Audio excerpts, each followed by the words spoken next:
The efforts of the Chicano movement of the 60s and 70s were very much needed and have positively changed our life and communities forever.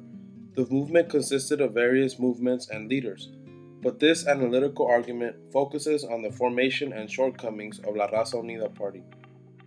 The two faces of the party's leadership were Rodolfo Corking Gonzalez and Jose Angel Gutierrez, and the party came to its full potential at the 1970 Second Annual Youth Liberation Conference in Denver, Colorado. The 2,500 activists attending endorsed the notion of a Chicano party. In 1971, the RUP, Raza Unida Party, went statewide as 300 activists gathered in San Antonio on October 31st and formally launched the party. It is also known that women, or Tejanas, took a more visible role in the RUP than Chicanos did elsewhere, forming Las Mujeres para la Raza Unida, led by Marta Cortera. The RUP in California never came fully formed and was essentially divided by the Northern and Southern California constituencies.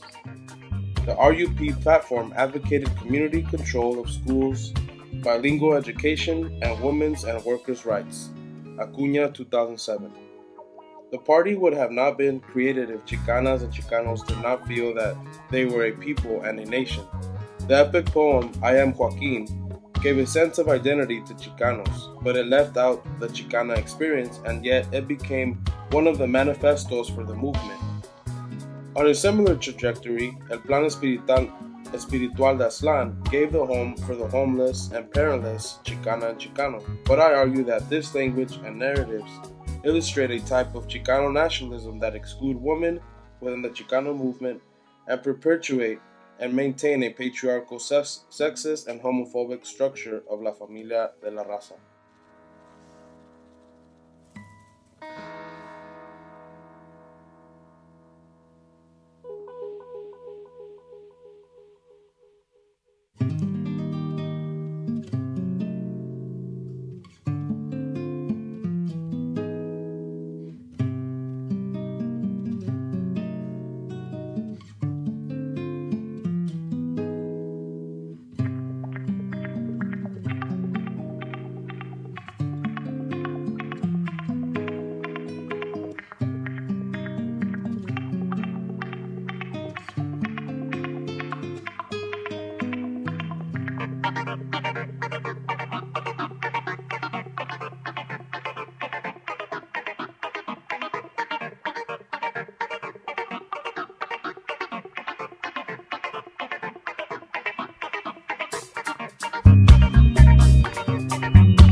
Corking Gonzalez was a U.S. national featherweight boxing champion and leader of the Crusade for Justice in Denver, Colorado.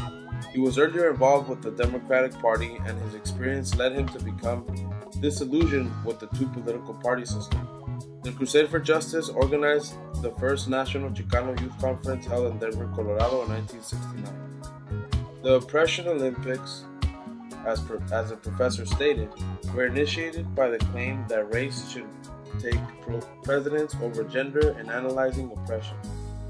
El Grito del Norte, a newspaper for which personages such as Enriqueta Leux y Vasquez and Elizabeth Betita Martinez wrote in.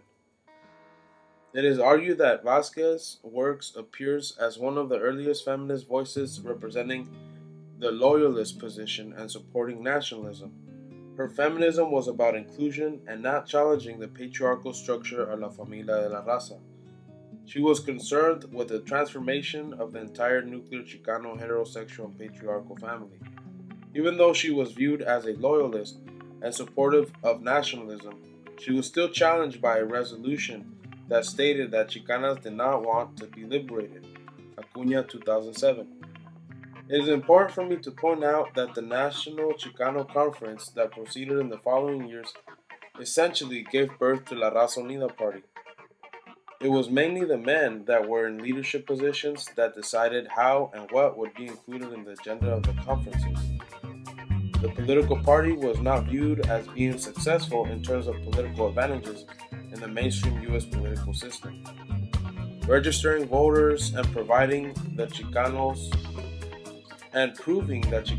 could politically mobilize and essentially organize their own political party was, in essence, the main objective for the RUP.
The Chicano was framed as a hero and savior of La Familia de la Raza, and we can begin to understand that these same ideologies will become embedded into the entire discourse and construction of the Chicano movement.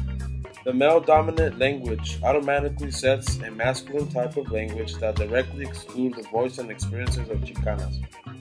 I found it amazing and where scholars such as Dolores Delgado Bernal have to point out various types of leaderships in order to illustrate that the Chicana was more than present during the Chicano movement of the 60s and the 70s, but in leadership positions that were very much needed in order for the social action to be completed and successful.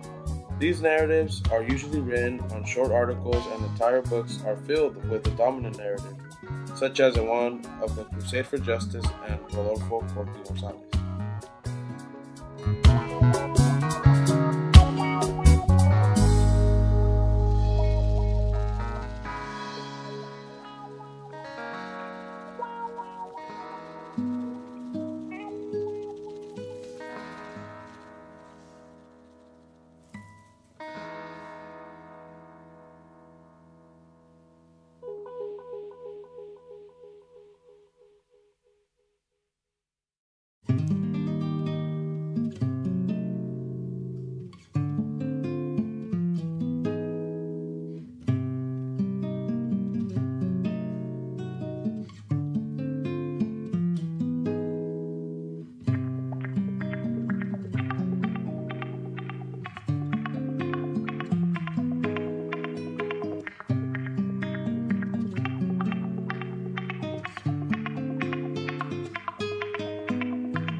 Just as I stated in the opening statement of my argument, I am proud for the fact that Chicanos were able to establish a political party, and that entire departments and degrees have been created within the field of Chicano studies.